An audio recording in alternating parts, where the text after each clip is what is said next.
Bonjour, donc nous sommes toujours dans le chapitre qui concerne le comportement des individus ou les comportements collectifs et la santé des personnes. Nous avons vu dans la leçon précédente que certaines maladies étaient liées à des micro-organismes, bactéries ou virus. Donc ces micro-organismes pouvaient provoquer des maladies. Mais il existe aussi des symptômes, des maladies qui peuvent se développer et qui ne sont pas liées à ces micro-organismes. C'est d'ailleurs le sujet de cette nouvelle leçon. Vous prenez une nouvelle page et vous notez dessus leçon numéro 3, avoir une bonne hygiène de vie pour rester en bonne santé, sauter une ligne. Tous les problèmes de santé ne sont pas forcément provoqués par des micro-organismes pathogènes, à la ligne. Parfois, certains de nos comportements sont à l'origine d'une dégradation du fonctionnement de notre corps, Et oui, vous vous en souvenez peut-être, nous avons étudié en classe la dernière fois 3 exemples, celui du bruit, celui de l'alcool et celui du tabac. Ces 3 exemples, ces 3 comportements ont un point commun, ils s'attaquent au système nerveux. Oui, le système nerveux, ce système qui nous permet de réagir à notre environnement. Alors pour que ce soit plus clair, un petit rappel sur ce qu'est le système nerveux. Bonne vidéo. L'organisme est stimulé en permanence par l'environnement. Les yeux réagissent à la lumière, le nez capte des odeurs, les oreilles sont sensibles au bruit, la langue perçoit la saveur des aliments, la peau est sensible à la température et son contact avec les objets permet d'identifier leurs caractéristiques. Ces organes sont associés à nos sens. Ce sont les organes sensoriels. Quand un organe sensoriel est stimulé, il génère des messages nerveux. De nature électrique, ces messages se propagent depuis les organes sensoriels vers le cerveau ou la moelle épinière. On les appelle messages sensitifs afférents. Et ils empruntent le circuit des nerfs sensitifs.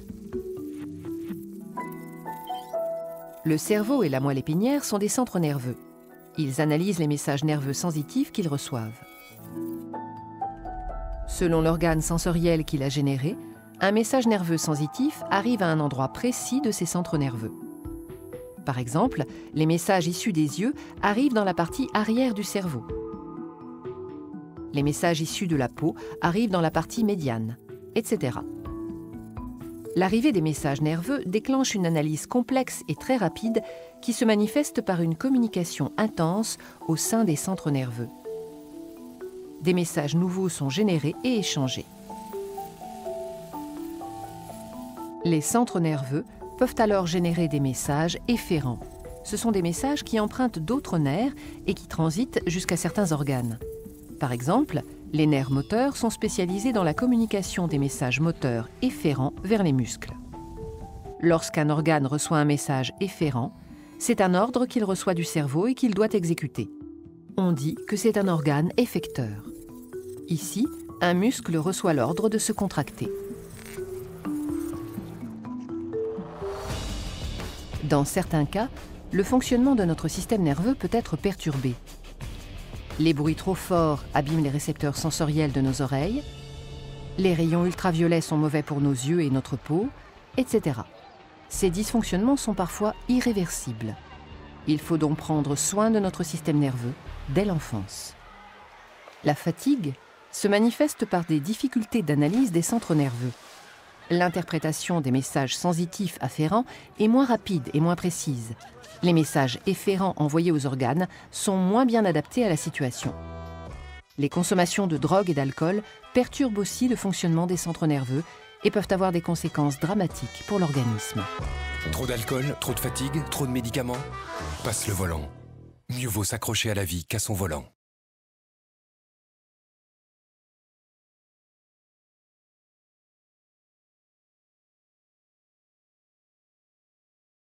Bien, maintenant que les choses sont plus claires, vous vous rappelez peut-être que nous avions vu que pour ces 3 éléments, bruit, alcool ou tabac, ces 3 comportements en fait, il allait avoir un impact direct sur le système nerveux et donc cela allait influencer notre santé. C'est donc bien des modifications de la santé qui ne sont pas liées à des micro-organismes pathogènes, mais à des comportements individuels. Vous notez à la suite du cours, Grand 1, prendre soin de notre système nerveux, sauter une ligne. Le système nerveux permet de percevoir et comprendre les stimuli de son environnement, entre parenthèses lumière, bruit, température, 3 petits points, à la ligne. Quand ces stimuli sont trop forts ou trop répétitifs, entre parenthèses comme des bruits ambiants trop présents, virgule, le système nerveux peut être endommagé de façon irréversible. sauter une ligne. De même, des substances chimiques comme l'alcool ou la nicotine ont une action sur le système nerveux central, entre parenthèses le cerveau, et modifient son fonctionnement. Sauter à la ligne. Il existe aussi des substances illégales comme les drogues qui ont des effets similaires. Point. Enfin, pour ouvrir un peu le débat, un comportement que nous n'avons pas étudié en classe par manque de temps, mais qui est très important et qui touche principalement les adolescents, dont vous faites partie, hein, puisque vous êtes en 3e, c'est... Non, pas celui-là. Non. Un comportement qui touche les adolescents et les adolescentes, donc c'est le manque de sommeil. Et effectivement, le manque de sommeil est aussi un comportement, et contrairement à ce qu'on peut imaginer, ce manque de sommeil va avoir une influence sur notre santé, sur notre comportement, sur notre réussite scolaire. Alors, pour comprendre un peu mieux comment ça se passe et pourquoi ça se passe, vous allez voir 3 vidéos, puisque j'ai pas pu faire le distinguo de ces 3 vidéos qui apportent toutes des informations pertinentes. Alors, je vous dis, pour mieux comprendre ce problème-là, notamment lié aux écrans bleus, des écrans de smartphone que vous utilisez peut-être pour regarder des vidéos, je participerai au problème. Non, j'espère que mes élèves ne regardent pas mes vidéos à 1 h du matin. Je leur souhaite en tout cas. Oui, je leur souhaite. Donc, bonne vidéo et bonne compréhension du phénomène.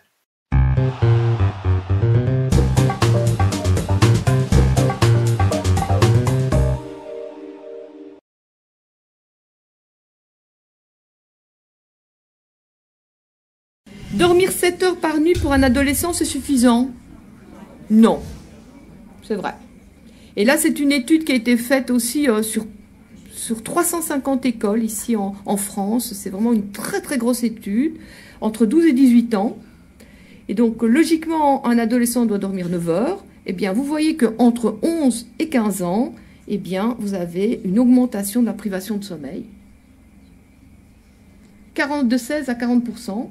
Et ceux qui dorment moins de 7 heures, vous voyez qu'ils augmentent de manière drastique. Presque un ado sur 4 ne dort pas suffisamment à 15 ans. Et donc, ça explique qu'ils sont somnolents et que dans une étude de la Sofres, il y avait un adolescent sur 2 qui se plaignait de somnolence pendant la journée. Et 1 sur 10 qui prenait déjà des médicaments, soit pour dormir, soit pour rester éveillé. Dormir plus de 11 heures par nuit à l'adolescence, c'est normal. Est-ce que vous seriez inquiet, vous, si votre adolescent dort plus de 11 heures? Il y en a qui font comme ça, d'autres qui font bon. Alors, qu'est-ce que je veux? Je veux une réponse. Non? Non. Méfiez-vous, à l'adolescence, et même chez l'adulte, plus de 11 heures par 24 heures, on considère que c'est anormal. Hein.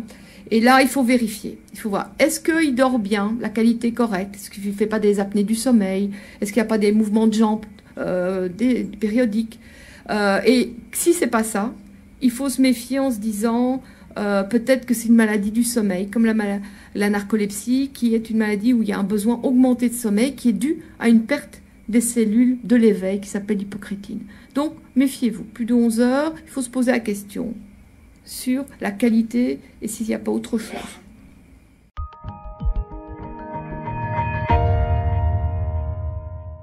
La dette de sommeil, c'est en fait un problème d'hygiène de sommeil qu'on a identifié récemment avec un pourcentage de la population assez important qui dort moins que les normes requises, c'est-à-dire qui dorment moins de 7 heures. À peu près 30% des gens dorment moins de 6 heures. Et donc, c'est une réduction pernicieuse, modérée, une demi-heure, 1 heure par nuit, mais qui se cumule dans le temps et qui va avoir les mêmes effets qu'une nuit blanche. C'est un petit peu comme si on le comparait à l'alimentation. Si vous ne vous nourrissez pas pendant la semaine et que vous faites des repas pantagruéliques le week-end, vous allez mourir de faim dans la semaine et ça ne va pas vous compenser pendant le week-end. Sur le sommeil, c'est la même chose. C'est-à-dire que vous allez avoir une pression de sommeil avec une somnolence très importante et c'est très mauvais en termes d'exposition au risque, en particulier accidentel.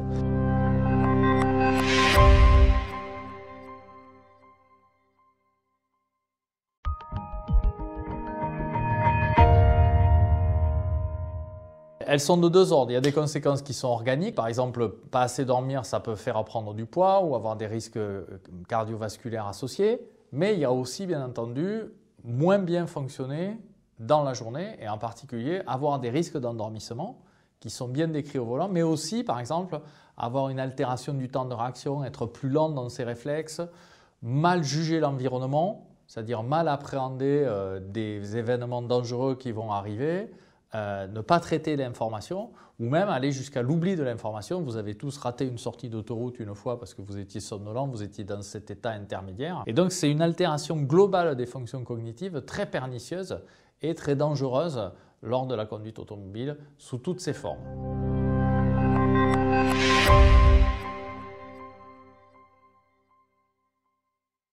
Donc vous le voyez, le sommeil est aussi un comportement qui peut avoir un impact sur notre santé, sur notre psychologie aussi bien que sur notre physiologie, et il faut en prendre soin pour être au meilleur niveau de soi-même, notamment pour les cours de SVT, c'est très important. Pour les autres aussi, mais ça me touche moins. Toujours est-il que ces comportements, tabac, sommeil, bruit, alcool, comme ils ont une influence sur la santé et donc sur la population, il existe, et c'est ce qu'on avait vu en fin d'heure, des lois et des règlements pour les encadrer et pour permettre aux personnes d'avoir des limites et de connaître les comportements à avoir par rapport à ça. Vous notez à la suite du cours, il existe des politiques publiques qui sont mises en place en matière de santé pour encadrer certains comportements qui nuiraient à notre système nerveux. Point à la ligne.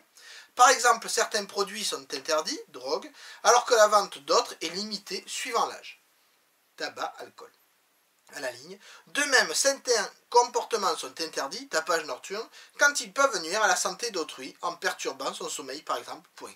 Donc vous l'aurez compris, encore une fois, on parle là de comportements individuels et de comportements collectifs, aussi bien collectifs pour que chacun soit informé, que collectifs pour que chacun prenne soin de la santé de l'autre, même quand il ne s'en rend pas compte, comme dans le cas du bruit. J'espère que vous avez bien compris cette notion de comportement et de santé. Nous irons un peu plus loin la prochaine fois. A bientôt.